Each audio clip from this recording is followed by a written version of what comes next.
Oi pessoal, tudo bem? Hoje vamos falar sobre pronomes relativos. E como o próprio nome já fala, vamos falar sobre esses pronomes e eles fazem referência sempre a alguma coisa que está antes, que já veio descrita antes ou que já foi falada antes, tá bom? Então vamos ver primeiro que pronomes relativos são esses, tá? Bom, o primeiro pronome relativo que vai aparecer para a gente é o pronome relativo who, tá? Ele significa quem ou que. Ele vai fazer referência sempre a uma pessoa, uma ou mais pessoas, tanto faz. Mas ele faz referência sempre à pessoa, ok? Ele vai ter a função de sujeito ou de objeto. Ok, vamos lá. O outro pronome relativo que eu tenho é o whom. E ele também tem a mesma tradução do pronome relativo who. Tá? Ele também faz referência a uma pessoa, uma ou mais pessoas, ok? Mas agora a diferença é que esse pronome relativo whom, ele tem função só de objeto, tá bom? Mas vem cá, vamos ver. Que história é essa de função de sujeito e função de objeto? Vamos entender isso. Bom, para saber se o pronome relativo tem função de sujeito ou de objeto, é preciso saber se após o pronome relativo vier um verbo, a função vai ser de sujeito, o que seria para a gente uma estrutura normal: sujeito, verbo e complemento. Tá? Então, se após o pronome relativo vier um verbo, eu já sei que a minha função, ou melhor, a função desse pronome relativo é de sujeito. Se vier um pronome pessoal ou um nome próprio, a função vai ser de objeto. Então fica fácil a gente identificar a função desse pronome relativo. Isso vai ajudar a gente depois, mais para frente, com a sequência dos conteúdos que vão aparecer para a gente aqui. Tá? Então vamos memorizar bem essa informação. Vamos lá, próximo quadro. O outro pronome relativo que aparece para a gente é o pronome relativo which. Esse pronome, tá? Onde eu tenho a tradução de que, qual, ou a qual, tá? Ele faz referência a coisa ou animal. Uma coisa, um animal, pode ser isso no singular, pode ser isso no plural, não tem problema. Mas não se refere à pessoa. Vai se referir a coisa ou animal. Muito bem, a função dele é de sujeito ou de objeto. Recapitulando, se tiver função de sujeito, eu sei que tem um verbo depois. Se não houver o verbo, tiver um pronome pessoal ou um nome próprio, eu sei que a função é de objeto. Muito bem. 3 pronomes relativos vistos. Vamos lá. Tem mais? Tem. Agora temos o pronome relativo whose. Agora a tradução passa a ser cujo, cuja, cujos, cujas. Ok? Muito bem. Agora ele vai relacionar dois substantivos. Podem ser pessoas, coisas ou animais, não importa, tá? Sempre relaciona dois substantivos. A hora que eu falo relaciona dois substantivos, eu quero dizer que vai haver um substantivo antes do pronome relativo e outro substantivo após. Então ele vai fazer a relação de um substantivo antes e de um substantivo depois, ok? Vamos lá. Aí eu tenho o pronome relativo when, quando. E ele tem como sinônimos em inglês in which, on which, tá bom? Aí eu vou ter também where, significa onde, tá? E aí eu tenho como sinônimos para ele, eu tenho in which ou at which, tá bom? E eu tenho também o pronome relativo why, tá? Por quê? E na minha tradução eu vou ter ele porque e vou ter ele como sinônimo for which, tá bom? Tem mais ou já acabou? Vamos lá. Tem mais. Tem mais o pronome relativo that, tá? Ele pode substituir who, whom e which. Muito bem. Ô, Thales, então já que ele pode substituir, não preciso saber de nenhum dos outros. Só colocar ele no lugar e acabou. Não é bem assim. tá? Mais para frente a gente vai entender que nem sempre eu posso substituir, tá?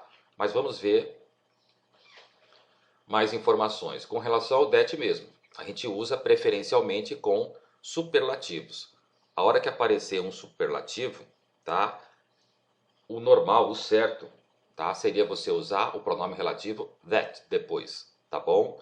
Então, se eu tiver um adjetivo curto, onde eu tenho a terminação com est, eu tenho um superlativo, tá? Então, a tendência é que eu passe a usar o that. Se eu tiver um the most, tá? Que seria um superlativo para adjetivo longo, então depois eu vou usar o that.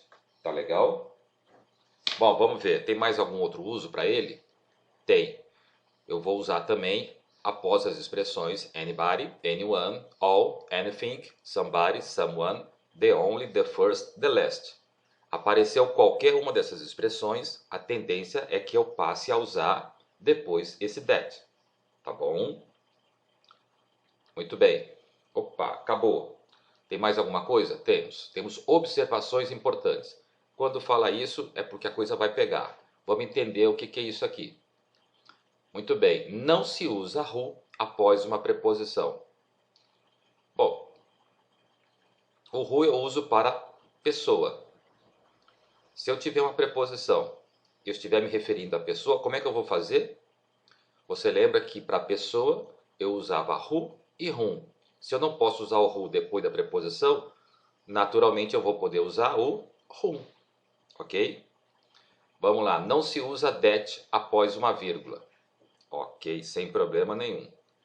Lembra que eu podia substituir who, whom e which? Agora, tá? Eu não vou poder fazer isso se eu tiver uma vírgula antes, tá bom? Vamos lá. Quando, após uma preposição, o pronome relativo se referir a uma pessoa, deve-se usar whom. Foi o que eu já falei para vocês anteriormente, tá? Também não se usa that após uma preposição. Muito bem. Informações assimiladas. Vamos lá. Tem mais alguma coisa que eu precise saber com relação a isso? Vamos lá. Tem a tal da omissão. O que é omissão? É quando você omite, quando você se reserva ao direito de não usar, tá? E eu não vou usar quando? Pode-se omitir o pronome relativo quando esse tiver a função de objeto. Recapitulando, eu tenho como função sujeito e função objeto. Função sujeito, eu sei que eu tenho verbo depois do pronome relativo. A função objeto, não. Eu tenho um pronome pessoal, tá? Ou um nome próprio. Fica fácil identificar. Então, quando isso acontecer, eu posso omitir. Como é que eu vou fazer isso? Costuma-se usar os sinais o X, o hífen e o sinal de vazio para indicar esta omissão. Tá legal? Muito bem. Nossa, tem muita informação. Vamos lá, então. Como é que eu vou fazer tudo isso? Vamos ver exemplos. Então, agora eu tenho aqui, tá, algumas imagens, onde eu vou ter agora os meus exemplos e vamos ver o que eu vou poder usar. A primeira frase. It was John saw you. Foi o John que viu você. Esse que se refere a quem? Ao John. John é pessoa. Então, se é pessoa, então eu vou poder usar who. Muito bom. Próximo exemplo. Foi o John que eu vi. Novamente, eu tenho um pronome relativo se referindo à pessoa. Tranquilo, posso usar o who. Tá? Depois, that's the cat I saw on the roof. Aquele é o gato que eu vi no telhado. Agora não se refere mais à pessoa, se refere a animal. Quando é animal, eu não posso mais usar o who. Tá? Então agora eu passo a usar which. Beleza? Próximo. Aquela é a mesa que eu quebrei. Esse que se refere à mesa. Mesa é coisa. Para coisa eu não posso usar o who. Então eu passo a usar which. Próximo. Aquele é o garoto que o cabelo é preto. Que o cabelo ficou ruim. Então aquele é o garoto cujo cabelo é preto. Muito bem. repara uma coisa, eu vou ter que usar um pronome relativo, eu tenho boy, que é substantivo, eu tenho her, que é substantivo. Então eu vou associar dois substantivos. Então aí eu vou usar whose. Repara que é o cabelo do garoto. Vou associar porque existe uma relação firme aí, tá legal? Muito bem. O cachorro, que o pelo foi cortado, é branco. Que o pelo foi cortado fica ruim também. Então, o cachorro cujo pelo foi cortado é branco. Dog, substantivo, hair, substantivo. Dois substantivos, posso associar, uso whose. Ok? Bom, primeiro quadro eu acho que aqui não cabe mais exemplos. Vamos lá. Opa, cabe. Por quê? Porque na primeira frase, tá, eu tenho aqui o that. E eu falei para vocês anteriormente que eu posso substituir o who, o whom e o it, quando eu tiver, né, esse that. Muito bem. Para esta frase, eu posso usar mais algum outro? Eu acho que não. E na frase de baixo? Posso usar? Eu posso usar o whom também. Por quê? Porque ele se refere à pessoa também. Tá? O whom tem a função de objeto. Depois do pronome relativo eu tenho um pronome pessoal, então eu posso usar o whom.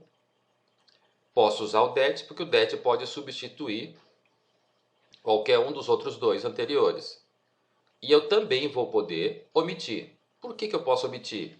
Porque a função do pronome relativo é de omissão. Então essa frase poderia ser It was John I saw. Eu poderia até mesmo não colocar nenhum pronome relativo. Tá certo? Na frase de baixo eu também vou poder fazer isso? Vamos entender. O it. Se eu tenho it, eu posso usar o that para substituir? Posso. Tem mais alguma coisa que eu possa fazer? Posso também omitir. Por quê? O it. Depois eu tenho um pronome pessoal. Então a minha função é de objeto. Função de objeto eu posso omitir. Tá? Na frase de baixo, posso usar o that. Mesmos motivos já falados anteriormente. Tá certo? Posso omitir? Posso. Por quê? Função de objeto. Como é que eu sei que é função de objeto? Depois vem um pronome pessoal. Tá? No caso do whose, não posso fazer omissão. Tá? Para caso de whose, porque eu preciso dele para unir o sentido. Tá bom? E eu não posso usar o that, porque o that não substitui o whose. O that só pode substituir who, whom e which. Ok?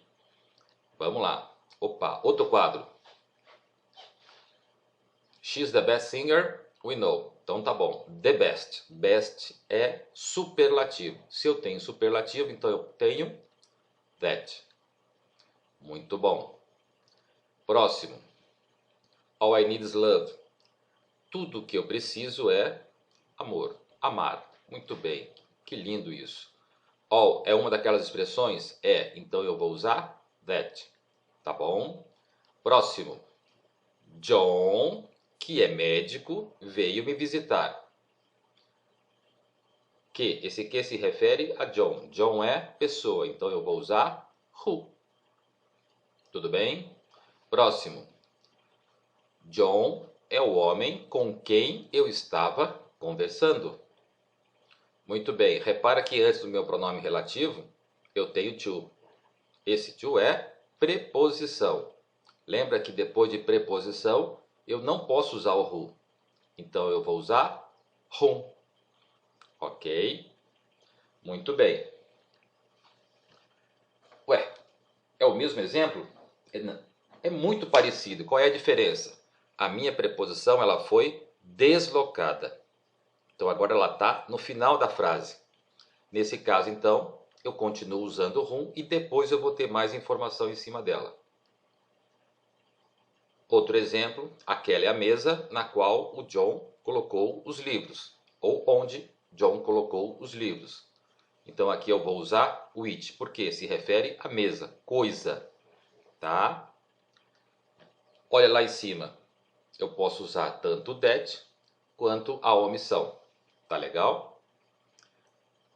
Na frase de baixo eu posso fazer alguma coisa? Posso também omitir. Por quê? Porque a função é de objeto, tanto na primeira quanto na segunda frase. Tá bom? Na terceira, posso fazer alguma coisa? Não. Por que eu não posso fazer? Porque a função é de sujeito. Tá? Então eu não posso usar o whom porque é verbo. Então função de sujeito. Posso usar o that? Não. Por que não? Porque eu tenho a vírgula. Eu não posso usar o that depois da vírgula. Posso omitir? Não. Por que não? Porque eu só posso omitir quando a função é de objeto. E aqui a função é de sujeito. Na quarta frase, eu tenho to. Posso usar o who? Não, não posso usar o who depois de preposição. Tá? Não posso usar o that depois de preposição. E também não vou poder omitir, porque não se omite pronome relativo após preposição. Tá bom? Na penúltima frase, agora eu posso usar o who. Posso fazer mais alguma coisa? Posso usar o that. Tá? Posso mais alguma coisa? Posso omitir também. Tá certo? E na última frase? Não posso fazer nada. Por que eu não posso fazer nada na última frase?